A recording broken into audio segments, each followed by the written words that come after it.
आप देख रहे हैं डार्क फाइल्स। तो चलिए बढ़ते हैं आज की इस कहानी की ओर। सुबह सुबह मेरी नींद फोन के रिंग बजने से खुली। फोन के रिंग बजते ही मैंने जब फोन देखा तो उस पर सोहन का कॉल आ रहा था, जिस पर मैंने कॉल रिसीव किया। तो मेरे कॉल रिसीव करते ही सोहन ने कहा, हेलो अंकित, पता है ना आज हमें बेंगलोर के लिए निकलना है। इस पर मैंने कहा, अरे यार, अच्छा हुआ तूने सुबह सुबह कॉल करके याद दिला दिया। मैं तो भूल ही गया था कि मनोज की शादी में हमें बेंगलोर जाना है। मनोज हमारा ही एक दोस्त है जो पहले हमारे साथ ही कॉलोनी में रहता था, मगर उसके पुराने वाले घर बेंगलोर आने की वजह से उसने अपने परिवार समेत बेंगलोर जाना पड़ा और कल उसकी शादी है, जिस कारण आज हमें बेंगलोर के लिए निकलना पड़ेगा। खैर, इस पर मैंने सोहन से कहा, यार तू शाम के 5 बजे तक तैयार रहना, मैं कार लेकर तेरे घर पर आऊँगा। जिसके बाद मैंने फ़ोन कट कर दिया और जाने की तैयारी में करने लगा। ऊपर से मौसम ठंड का होने के कारण मुझे ज़्यादा ठंड के कपड़े लेने पड़े। सारी तैयारी और बैग पैक कर लेने के बाद मैंने अपना कार निकाला और सीधे सोहन के घर गया। सोहन का घर मेरी ही कॉलोनी में था, तो मुझे वहां पहुंचने में बस 4 से 5 मिनट लगे। सोहन के घर पहुंचकर मैंने देखा कि सोहन भी रेडी है, और जिसके बाद हम कार लेकर बेंगलोर की तरफ आगे बढ़ने लगे। हमारे घर से बेंगलोर 600 किलोमीटर की दूरी पर था, तो हमें वहां पहुंचने में लगभग 12 घंटे का वक्त लगेगा। कुछ देर कार चलाने के बाद हमें कॉलोनी के रास्ते से अलग हाईवे पर पहुंचे। ठंड का मौसम होने के कारण हाईवे पर पहुंचते ही आसमान का रंग बदलने लगा। अब आसमान पर दिन के उजाले की जगह रात के अंधकार ने ले ली। कार चलाते वक्त मैंने जब अपनी घड़ी पर वक्त देखा तो वक्त हो रहा था रात के 7 बजे का। 7 बजे ही हाईवे पर गाड़ियों का काफिला काफी कम सा होने लगा था। इस पर मैंने सोहन से कहा, अरे यार सोहन देख, हाईवे कितना सुनसान हो गया है। इस पर सोहन ने कहा, हाँ यार, ठंड के कारण हाईवे तो एकदम सुनसान हो गया है। जिसके बाद हम वापस से आगे बढ़ने लगे। करीब 2 घंटा और कार चलाने के बाद ठीक रात के 9:30 बजे मैंने कार को हाईवे के किनारे एक ढाबे पर रोका और सोहन से कहा, यार काफ़ी भूख लग रही है, चल रात का खाना खा लेते हैं। इस पर सोहन ने कहा, भूख तो मुझे भी काफ़ी लगी है, चल रात का खाना खा ही लेते हैं। जिसके बाद हम कार से उतरकर खाना खाने ढाबे के अंदर चले गए। करीब आधे घंटे के बाद खाना पीना खाकर हमें वापस से अपनी कार पर पहुंचे और बेंगलोर की तरफ आगे बढ़ने लगे। अब रात काफ़ी हो गई थी, जिस कारण आसपास का पूरा माहौल सुनसान हो गया था। हाईवे पे दूर दूर तक हमारी कार के अलावा और कोई भी गाड़ी दिखाई नहीं पड़ रही थी, मानो हाईवे इस दुनिया में ही ना हो। अभी हम दोनों आगे बढ़ ही रहे थे कि तभी हमारी कार के सामने एक छोटा सा बच्चा आ खड़ा हुआ। उस बच्चे को अपने कार के आगे देखकर मैंने झट से ब्रेक मारी तो मेरी कार की टायर घसीटती हुई उस बच्चे के एकदम सामने रुकी। भला तो इस बात का कि उस बच्चे को जरा सी भी चोट नहीं आई। अगर मैं सही समय पर ब्रेक नहीं मारता तो पता नहीं क्या होता।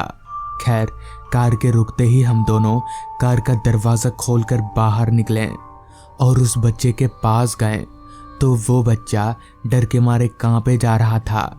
इस पर मैंने उस बच्चे से कहा, क्या बात है बेटा, तुम्हें लगी तो नहीं? इस पर उस बच्चे ने अपना सिर ना में हिलाया कि तभी सोहन ने कहा, अरे बेटा, तुम इतनी रात का इस सुनसान रास्ते पर क्या कर रहे हो, और तुम्हारा घर किधर है? इस पर तो कुछ देर वो बच्चा चुप रहा, फिर अपनी चुप्पी तोड़ते हुए बोला, वो मेरा घर उधर है, मेरी माँ मेरा इंतजार कर रही है। वो बच्चा उधर ही इशारा कर रहा था जिधर हम लोग जा रहे थे। इस पर हमने उस बच्चे को कार में बैठाया और उसे घर छोड़ने के लिए आगे बढ़ने लगे। वो बच्चा पीछे वाली सीट पर दुबक कर बैठा हुआ था। अभी हम वहां से कुछ आगे बढ़े ही थे कि तभी रास्ते के किनारे हमें एक औरत खड़ी दिखी। उस औरत को रास्ते पर खड़ा देख अभी हम उस बच्चे से पूछने ही वाले थे कि तभी उस बच्चे ने कहा, यही मेरी माँ है। उस बच्चे के इतना बोलते ही मैंने कार को उस औरत के पास रोका और उस बच्चे को लेकर हम दोनों कार से बाहर निकले और उस औरत के पास गए। वो औरत अपना सिर दूसरी ओर नीचे झुकाकर खड़ी थी। इस पर मैंने उस औरत से कहा, आप अपने बच्चे का ध्यान रखिए, रात को ये हाईवे पर इधर उधर घूम रहा है। अभी मैंने इतना कहा ही था कि तभी उस औरत ने एक भारी सी आवाज में कहा, हम रात को नहीं घूमेंगे तो कब घूमेंगे?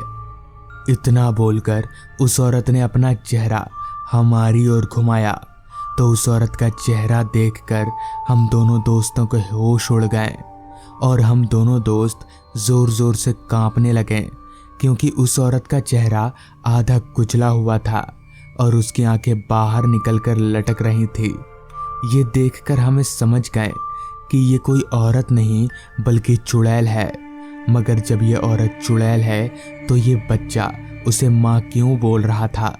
ये सोचकर जैसे ही मैंने अपना सर उस बच्चे की ओर घुमाया तो डर के मारे मेरे हाथ पैर फूलने लगे क्योंकि उस बच्चे का चेहरा भी उस औरत की तरह ही कुचला हुआ था। ये देखकर मैं समझ गया कि ये बच्चा भी भूत है। अब हमें समझ नहीं आ रहा था कि करें तो करें क्या, मगर इतना तो ज़रूर पता था कि हम काफ़ी बुरा फंसे हैं और शायद ये दोनों भूत हमें मार डालेंगे। कि तभी मैंने चिल्लाकर सोहन से कहा, सोहन जल्दी भाग, कार में बैठ। जिसके बाद हम दोनों भागते हुए कार के अंदर गए और हमने तेजी से कार का दरवाज़ा बंद किया, मगर वो भूत हमारे कार के चारों तरफ घूमने लगे। मैंने कार स्टार्ट करने की काफ़ी कोशिश की मगर मेरी कार स्टार्ट होने का नाम ही नहीं ले रही थी। अब हम काफ़ी बुरी तरह से फंस चुके थे। एक तो हमारी कार स्टार्ट होने का नाम नहीं ले रही थी, ऊपर से वो भूत हमें मारने के लिए कार के चारों तरफ घूम रहे थे। अब हम करें तो करें क्या, हमें कुछ भी समझ नहीं आ रहा था। कि तभी मैंने ज़ोर ज़ोर से हनुमान चालीसा पढ़ने लगा तो मेरे हनुमान चालीसा पढ़ते ही कार चालू हो गई। कार के चालू होते ही मैंने कार को काफ़ी तेज़ी से भगाया मगर वो भूत भी हमारा पीछा किए जा रहे थे। कार भगाते भगाते हम उस रास्ते से काफ़ी दूर आ गए। अब वो भूत भी हमारा पीछा नहीं कर पा रहे थे कि तभी हमें रास्ते के किनारे एक चाय की टपरी दिखी। हम लोगों ने कार को उस चाय की टपरी पर रोका और उस चाय वाले को पूरी बात बताई। तो दोस्तों, ये थी आज की कहानी। अगर आपको ये कहानी पसंद आई हो तो चैनल को ज़रूर सब्सक्राइब कर लें। तो मैं आपका दोस्त आर्यन जल्द ही मिलूँगा आपसे ऐसी ही एक कहानी के साथ।